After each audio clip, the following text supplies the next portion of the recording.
ওসমান হাদি গুলিবিদ্ধ ও রাজনৈতিক হত্যার ইতিহাস, বাংলাদেশের ভবিষ্যৎ কি? টিটাক্স। আমরা সাধারণত রাজনীতি বলতে কি বুঝি? নির্বাচন, মিছিল, ভাষণ, বিতর্ক?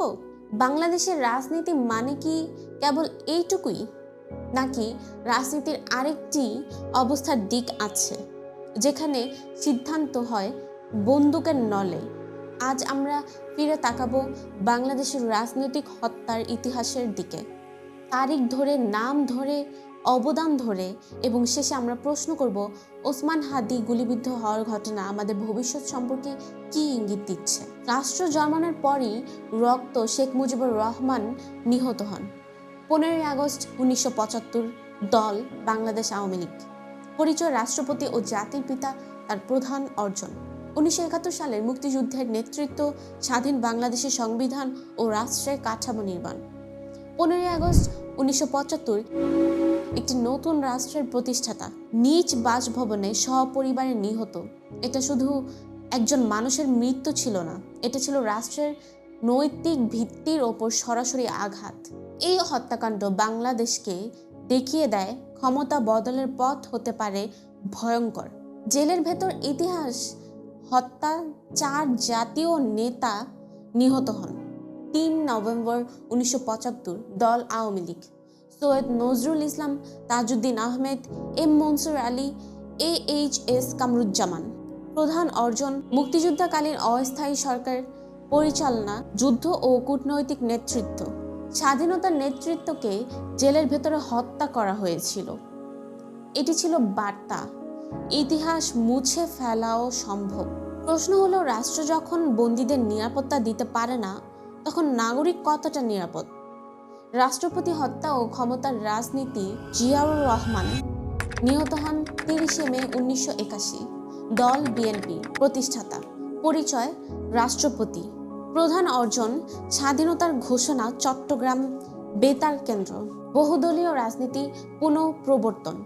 একজন মুক্তিযোদ্ধা রাষ্ট্রপতি হলেন, তারপর তিনিও নিহত।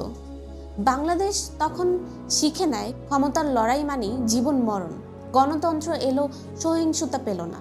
শেখ ফজলুল হক মনি নিহত হলো 13ই আগস্ট 1975, দল আওয়ামী লীগ। অবদান যুব রাজনীতি ও সংগঠন গড়ে তোলা। আহসানুল্লাহ মাস্টার নিহত হন 7ই মে 2004, দল আওয়ামী লীগ। পরিচয় সংসদ সদস্য।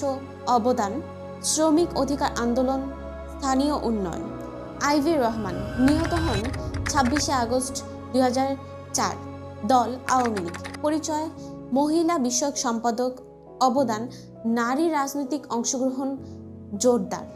21শে আগস্টের গ্রেনেড হামলায় দেখিয়ে দেয় নারী নেতৃত্ব নিরাপদ নয়। বুদ্ধিজীবী রাজনীতিবিদদের হত্যা। শাহ AMS কিবরিয়া নিহত হন 27শে জানুয়ারি 2005, দল আওয়ামী লীগ। পরিচয় সাবেক অর্থমন্ত্রী। অবদান কূটনীতি ও অর্থনৈতিক সংস্কার। রাজনীতিতে যুক্ত থাকাকালীন ঝুঁকি নেওয়া। এখানে প্রশ্ন ওঠে, কোন রাজনীতি আমরা তৈরি করেছি? ওসমান হাদি গুলিবিদ্ধ কি বার্তা দেয়? 2025 সংস্কার যখন মানুষের বুক ভরা আশা, ঠিক তখনই ওসমান হাদি গুলিবিদ্ধ এবং আশঙ্কাজনকভাবে হসপিটালে ভর্তি, অবস্থা গুরুতর আহত। ওসমান হাদি এখনো বেঁচে আছেন, কিন্তু প্রশ্ন হলো, গুলিবিদ্ধ হওয়া কি কম ভয়ঙ্কর না? রাজনৈতিক গুলি কখনো দুর্ঘটনা না, এটা ভয় তৈরি করার কৌশল। আজ তিনি, আগামীকাল কে? সামনে কি অপেক্ষা করছে? বাংলাদেশ দাঁড়িয়ে আছে 2026 নির্বাচনের মুখে, চরম রাজনৈতিক মেরুকরণে, দুর্বল প্রতিষ্ঠা কাঠামোর ভেতরে। 3টি সম্ভাব্য ভবিষ্যৎ। 1, সহিংসতা স্বাভাবিক হয়ে যাবে। 2, ভালো মানুষ রাজনীতি ছেড়ে দিবে। 3, নিরাপত্তার নামে স্বাধীনতা সংকুচিত হবে। এই ভিডিও কারো বিরুদ্ধে নয়, এই ভিডিও ইতিহাসের পক্ষে।